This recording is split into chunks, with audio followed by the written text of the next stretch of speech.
Welcome to Food for Change, the brand new podcast from the Global Food Banking Network, where we serve up big ideas, bold innovations, and inspiring action for people and planet.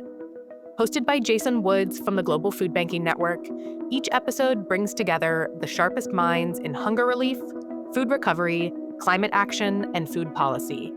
All food champions who are reducing food waste, improving nutritious food access, and addressing the gaps in our global food systems. Think of this podcast as your weekly serving of inspiration with a side of actionable ideas. Food for Change is made possible thanks to the generous support of Kellanova and HEB. Kellanova strives to provide a delicious choice of brands that people know, trust, and enjoy, and is committed to advancing sustainable and equitable access to food and creating better days for people and planet. HEB grocers and markets strive to be a workspace and shopping environment that is rooted in an unwavering belief that each and every person counts, and has donated more than 1 billion pounds of food to neighbors throughout Texas and Mexico. Today, we're joined by Jomar Fleras, Executive Director of Rise Against Hunger Philippines, and Lisa Moon, CEO of the Global Food Banking Network, for a special World Food Day episode to celebrate the local and global innovations that are addressing hunger, reducing waste, and creating systematic change. Plus, what can we expect from the future of food recovery? Let's dig in. I'm Jason Woods from the Global Food Banking Network, and you're listening to Food for Change, serving solutions for people and planet.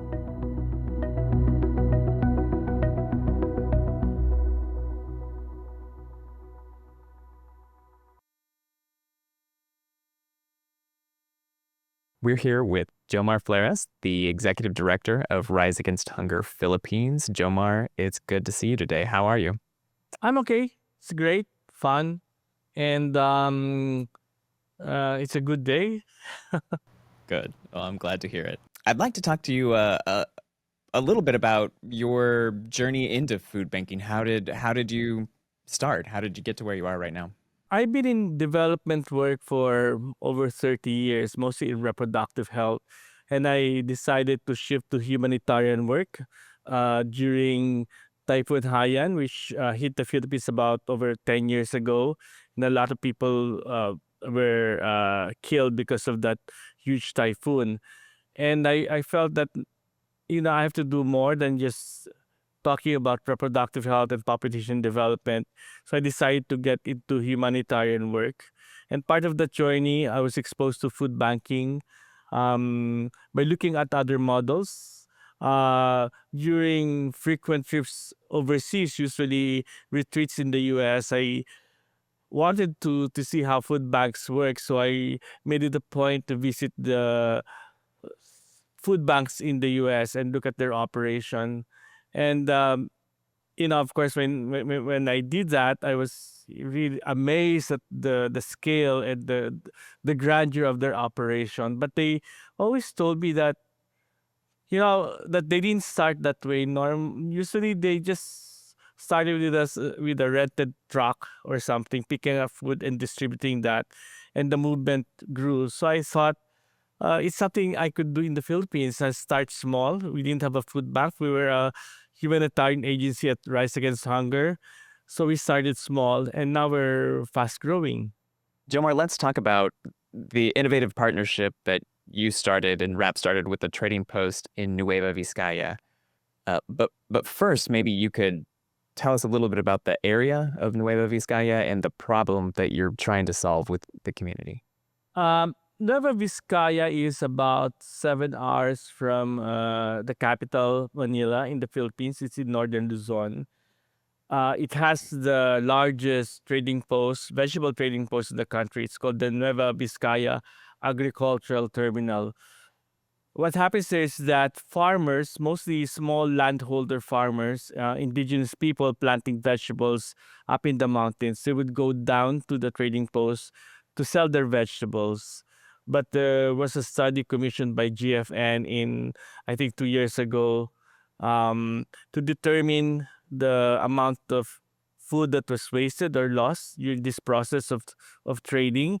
And they discovered that about 50% of the vegetables that the farmers bring down to the trading post are not accepted or rejected by the traders.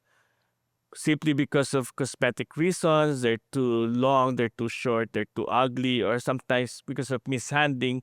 So what the farmers do is that because they don't have the enough funds to bring back the vegetables, the vegetables would end up being thrown along the highway, the mountainside, and left to rot. So that actually again contributes to greenhouse gas emission. So because of this, we decided to partner with the Nueva Vizcaya Agricultural Terminal to set up a food bank within uh, the terminal. And in that food bank, we do a barter system. So the vegetables that are not accepted by the traders are then turned over to us. We put a value to them, a market value, and we tell the farmers, okay, these are the vegetables that we are able to recover, and the value of this is so and so pesos, and then they can go to like a grocery that we set up, and they can use these coupons to purchase donated items like canned goods, rice. We even get donations of fertilizers and pesticides that they can use. So at least they're able to recover some of their expenses, not all, because again, our aim is to be able to recover vegetables that are meant to be given to school children for the feeding programs. So, in other words, we cannot just accept tons and tons of tomatoes because what will the children do with this? We do have to come up with a variety of vegetables that we can give to the children and the children's families so that they can cook meals out of them. Thank you, Jomar. That's a really fantastic program that you have going on. Can you tell me a little bit more about the school feeding programs? How many schools are you partnering with? How many children are you serving? So we work with the district Department of Education. We ask them to identify 10 schools with the highest cases of malnutrition, and out of these 10 schools, an average of about 500 children are given vegetables on a regular basis. But these vegetables are take-home rations. So in effect, we're able to reach about 20,000 people. What has been the impact on the community? Have you seen the community change through the course of this program? One of the best, I think, impact stories that the schools are now approaching the farmers directly to ask for more donations, because we told them, look, we're getting these bartered vegetables, but I'm sure if you make a plea to the farmers, and these are actually the school children are children of the farmers. Maybe they can donate their vegetables directly without the barter system. And a lot of the schools are doing that right now. So they approach the farmers. Even churches, we've approached churches and we told them, okay, help us in this program by displaying the goods, the vegetables of the farmers, and people can just like donate whatever they can. So there's a donation box there. Get us many vegetables that you need, and then just drop whatever money you can share so that these vegetables can be donated to the school feeding program. So it has grown from just our initiative to a community initiative. Yeah, that's really interesting. So the impact of this project is going beyond the actual scope of the project, and because of the connections that you're making in the community, the project's kind of growing. That's wonderful. Well, that's been the, I think, strategy of Rise Against Hunger. We know for a fact that we will not always be there in the communities. At some point, we should empower the communities to do their share, to find creative ways of addressing hunger. Well, yeah, you're definitely doing that. So what's next? What's the next extension of this project of the work in Nueva Vizcaya? So we asked our U.S. office to also help us expand the program by setting up a food processing factory just beside the food bank. So because we realized we cannot accept a lot of one product because especially those highly perishable ones. So we need to be able to recover more. We should be able to process them. So we set up a processing plant which is totally run by women. We spoke with a cooperative of women. We taught them how to produce healthy snack items out of the vegetables. So out of the squash, they can and the bananas, they can make chips, healthy options, healthy snack items. So right now it's still in its infancy stage. But our plan is to be able to scale this up so we can actually sell these products to the supermarkets in Metro Manila, so we'll be able to produce more, and then do a paid forward scheme wherein for every, let's say, a bag of healthy chips that the customer buys from these supermarkets, another bag of chips will go to the school children. Because the problem in schools is that children are eating unhealthy food items like junk food. So instead of them buying junk food, we'll provide them with healthy snack options. So a lot of other groceries are already interested in this scheme. We also invited a pizza company to come and visit our operation. And we told them the problem with the tomatoes, because if the tomatoes are very cheap, then farmers tend to just throw them away. So we told them maybe we can convert these tomatoes into tomato purees, which they can use in their pizzas. So it's in the works, it's in the pipeline.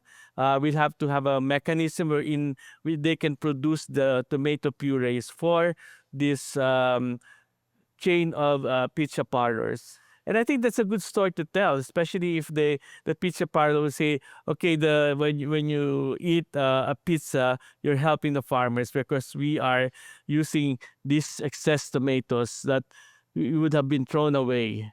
Yeah, that's great. So you're providing the processing plant and you're providing connections that lead to economic opportunity for Yes, people and in the livelihood for community. the women, and we're teaching them Exactly. other skills like putting up a savings group, running a cooperative, production skills, and marketing skills.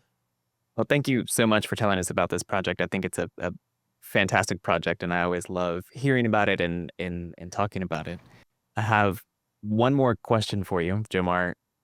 What is one specific action you'd like to see to drive food systems change? I think we can only a food system is actually looking at the value chain. So we have to look at the value chain and put value in the chain. So and that's what we're doing. So we're looking not just as the farmers, we're looking at the traders, we're looking at the other end, the entire pipeline, and how you put value in that. For example, the supermarkets, they're eventually the sellers of these vegetables, but in order to engage them, we need to create a story for them, make CSR or corporate social responsibility as part of their plan. It's not just merely purchasing items from the farmers, but helping the farmers out. So I think it's something that can be done really large scale, especially since we have a lot of supermarkets that are actually willing to do that, put more value in their engagement with farmers, and it's not just transactional. And we tell them, if we need to develop as a country, we should have what we call a whole of nation approach. It's not just NGOs, private sector, working in silos, but working together. Jomar Fleras, thank you so much for the conversation. Thank you.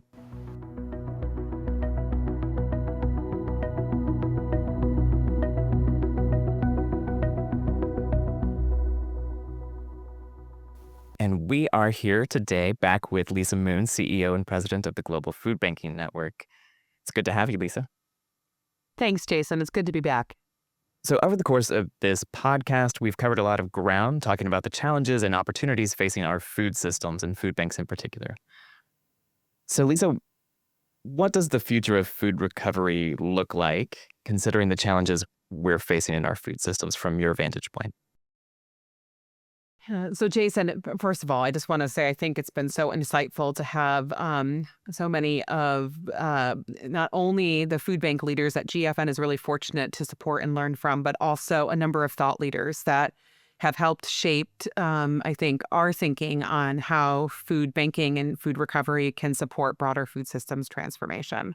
Um, I think within the food system overall, it is undoubtable that we are going to need to be looking at how do we make use of every part of food that is being produced. With climate change really upon us, that is going to continue to put pressure on productivity.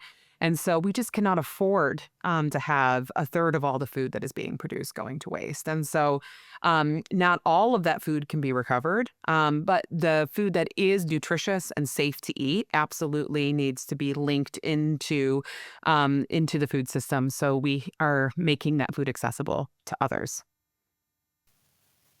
So right now, what is GFN prioritizing to help food banks navigate these challenges while thinking toward that future and sustainable food systems change?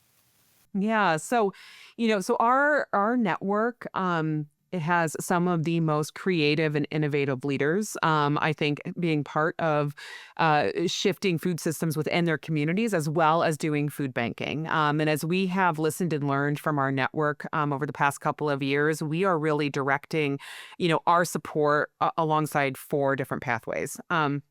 The first is that we are very committed to strengthening food banking organizations across the Global South. But in particular, we have focused our efforts on several members that are based in communities that are being disproportionately impacted by hunger, that are at greater risk for experiencing the impacts and the regular impacts of climate change, that there is also very limited social protection and social safety nets provided by the government, and also where there's a significant opportunity to increase food recovery and better meet hunger needs. And so every day we have a tremendous team of program leaders that is working with our network to help support those food banking organizations and to becoming more impactful. As part of this work, though, there are a number of new community organizations led by very passionate and skillful leaders that are popping up in parts of the world where we can learn a lot about what can food banking look like both today and in the future. We have found that as our network has expanded in sub-Saharan Africa and Southeast Asia and India, that we have learned so much about what this model has the potential to do and how we need to change. We have a special program actually called the Accelerator as well that really focuses on engaging with newer food banking organizations so that we can learn from them and that they can learn more quickly as well from other community leaders in the network. We are also really focused on how do we increase access to nutritious food. We have heard from the United Nations every year for the past 5 years that a nutritious diet is out of reach for many, many people, and that some of the most highly priced items are fruits and vegetables. And so, this is a real irony since fruits and vegetables are wasted at some of the highest rates in our food system. And so for the past several years, we have been investing alongside our network with strengthening relationship with farmers and agricultural producers to see how we can recover more fresh fruits and vegetables and make those accessible to clients facing hunger. And the final piece of this is that we recognize that food banks are just one actor in a much larger food system. And we really see our members wanting to be part of the broader transition in terms of making our food system more equitable, accessible, nutritious, and also providing the benefits that are needed to the people that producing the food for them to have a living wage. And so there is a big focus now on how do we use kind of our data, our network, our expertise, and mobilize that to support a food system where food banks may not need to exist in the future. So you mentioned the creativity and the innovative spirit of the members of the network. What are some ideas or approaches from around the network that you're particularly excited about? Yes. Oh my goodness. I think there's such interesting things that I'm sure Andy and Brianna and Jomar talked to you about over the past couple of weeks. I want to flag a few things. The first thing is that you might be surprised to hear that the majority of the food banking organizations in GFN's network have budgets of less than 500,000 US dollars a year. So the type of impact that these organizations are having on very shoestring budgets is phenomenal. And part of the reason that they're able to do this is because they are so innovative and they use technology smartly. We have seen virtual food banking, so essentially moving food through leveraging technology to match the product donor with the person that needs the food and not necessarily having a traditional transportation infrastructure between them. This is becoming much, much more prevalent in the network. If Andy from Food Forward South Africa did not mention it, he should, that a very significant part of the food that Food Forward South Africa is moving is done through his virtual platform that he built and designed, and it's now implemented nationwide. I'm also very, very interested in thinking about how do you do distribution in very densely populated urban areas.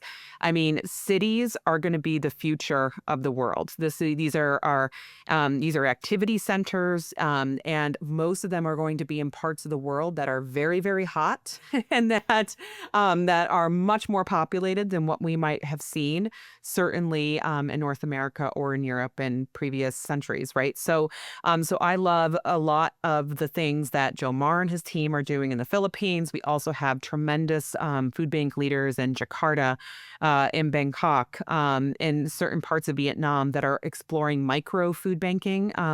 Thinking about how do you have a flexible supply chain and a significant service in a very densely populated area. Can you elaborate on what microfood banking is? How is that different from the maybe traditional model of food banking? Yeah. I think especially if you're familiar with food banking in North America or Western Europe, we think very much so about a warehouse-centric model of food banking, where you have a lot of the product going into a central warehouse and then going back out through, whatever logistics you mean. With micro food banking, though, it's thinking much more about having food distribution at a temporary site, for example. So you might have a shared space in a specific community where you're kind of dropping food off once or twice a week, and then it's distributed, and that space goes back in to serve a broader community purpose. But what makes that work, of course, is the technology and the infrastructure, because you don't have a centralized warehouse. What you have is a collection of drop points across either a very, large urban area where it's difficult to get from point A to point B. But it also has some applications in a rural setting as well, depending on, kind of what the circumstances are. But the point of it is that technology is the glue that holds that together. You have a flexible supply chain, which means that food banking organizations don't have to invest in very significant capital investments like warehouses and trucks and racking at the same level as they've had to in the past, right? You have a much more flexible infrastructure infrastructure network, and that allows you to more flexibly move food. That's really interesting. Thank you. Lisa, I have one more question for you. Yeah. What is one thing that you want to see happen that could drive food systems change? Something that is very encouraging to me is that food systems transformation is already underway. And the one thing that I would like to see happen is that the countless efforts of local leaders and organizations that are operating at the community level that have the vision for what a food secure community looks like to them, that we would give more visibility to this work. And because I think that it's so easy in today's day and age to be frustrated by the seeming lack of progress. If you're looking at government policy and what's happening on the international stage. But in reality, the revolution for food systems is already underway, and it's not being driven by government action. It's being driven by individuals who care very passionately about making sure that the people in their community, their family members, their neighbors have the food that they need to thrive. And I think that we should be encouraged by that and look to amplify that. Lisa Moon, thank you so much for sharing your thoughts with us today. Jason, thanks for being a terrific host. Thanks so much for tuning into another episode of Food for Change, serving solutions for people and planet from the Global Food Banking Network, and a huge thanks to our guests. We also want to say thank you to our sponsors and longtime GFN partners, Kellanova and HEB, for making this show possible. Before you go, take a minute to subscribe to the show wherever you get your podcasts, and head to foodbanking.org/foodforchange to see full video episodes and for more ways you can get involved. Before you go, remember, food has the power to change everything, to improve lives, strengthen communities, and protect our planet. So let's work together to transform our food systems to work for everyone, everywhere.